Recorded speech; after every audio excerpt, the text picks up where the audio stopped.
All right. How professional. This is how I edit.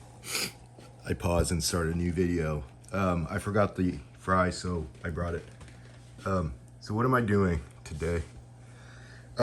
Here's the, I was talking about, I had a BlueGularis grout tank per se. It wasn't a grout, but this is a process for BlueGularis eggs, right? You get the eggs, you collect them. I put them on peat moss, put them in a pretty much like dry peat moss. I put the eggs on the peat moss, and then I put the peat moss into a sandwich bag for 6 weeks.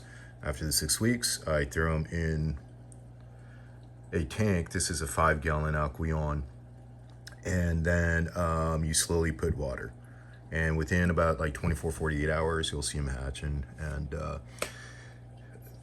since I don't like this mess and it messes up with the pH and all that stuff, what I do is when they, a couple weeks in, this is about 2 weeks in, what I do is I scoop them out. Actually, I net them out, and that's what I've been doing this morning. By the way, the tank you see behind, that's just my reservoir tank. I have it set at 85. Reason being, I can't put a heater in these small tanks. And then if you could see the heater I have, the holes, right? Let me zoom in. They're pretty big, and even the Medakas will easily swim in there, and I'm afraid that some may get trapped and die. So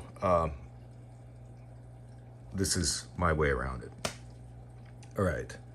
So I collected some. So what I do is I sit here. Typically, if I don't do this in the morning with a beer in hand, I just stare and look. These guys are super like invisible almost.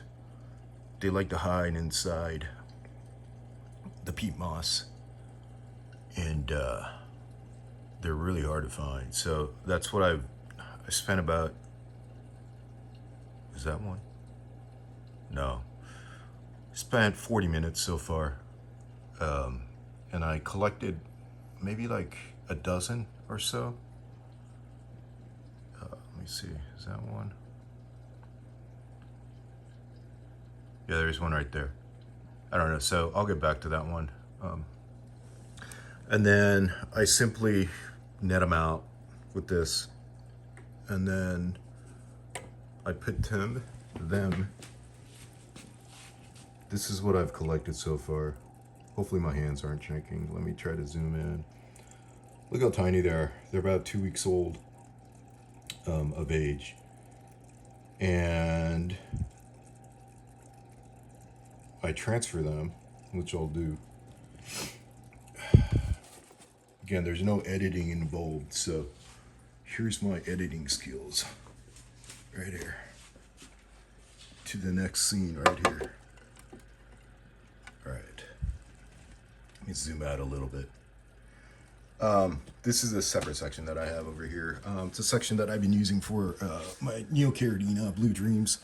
Man, I started off with 4, and now I have like a whole colony over here. I did upload things about having basically the fungus issue, right? So I don't see the fungus issues anymore, and I know that's a light one. I know Blue Dreams are supposed to be super dark. There are some super dark ones, and since I'm not really,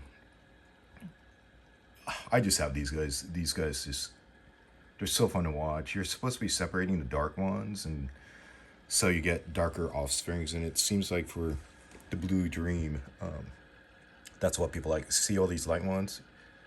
Right, those are kind of called culls. They're not desirable, but for me, I love this ecosystem. It's probably the simplest thing that I've done so far, 5-gallon. And I know there's a limit, right? Like, the bigger the tank, the more they'll produce. So with the 5-gallon, I know I'm going to max out at about 100, but that's enough. Sponge filter. That's a Anubias Nana, I think. Petite, Nana Petite. I got probably like 3 years ago. Some Philippine Pilomoss, I think. which I got, I don't know, maybe 2-3 years ago. They're slow growers, but they are pretty beautiful, and my shrimps love them.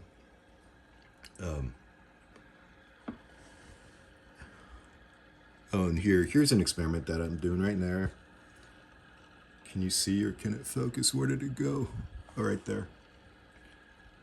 That's a BlueGularis fry. I put 3 in there just to see how they'll do, and I'm not really feeding them or her. There's enough infusoria in this system over here, so I'm just trying to see if they'll eat off of it and grow. If they, once they get to the size where they're harassing or eating the shrimps, I'll just pull them out. The tank over here has my largest juveniles. They are, say about a month. There's only 2 in here. The first batch I got from that method that I was just showing you with the sandwich bag and all that, I only had 7. And out of the 7, 5 survived. The 2 large ones I put over here because I saw them attacking the smaller ones, and then temporarily of the small ones. That's why I have 3 small ones in this tank over here. I needed to separate them. Those are the ones that I guess I uploaded yesterday. So they're a lot smaller than these 2, if I could see them. Right there. Again, simple setup. 5-gallon Aqueon, and I don't know, a Japanese cheap small thing, and then I just put I have tons of these sponge filters, so they're seasons, right? They have bacteria, so whenever I want to start up a tank, I just grab one of the sponges from something like this, and I'll just throw them in there, and there's tons of bacteria, and I don't have to really worry about making the water and causing any issues, bacteria bloom or anything. I just throw in some plants for this setup. So I'm kind of excited to see, since these are the largest 2 that I have so far to fry. With the trained eye, I guess people can sex them. I can't. I mean, it's my first time again, but I feel like a father, a dad again. Love them. All right, so, and then this tank right here, I just did grab some old sponges, throw them in here. There's nothing in here right now, but this is where this batch, the ones that I just scooped up and brought, will go in. So they're tiny. They're a little bigger than the Medaka fry. And then what I do is I'll just, grab water from the tank that is getting ready, and I just acclimate them like this, little by little.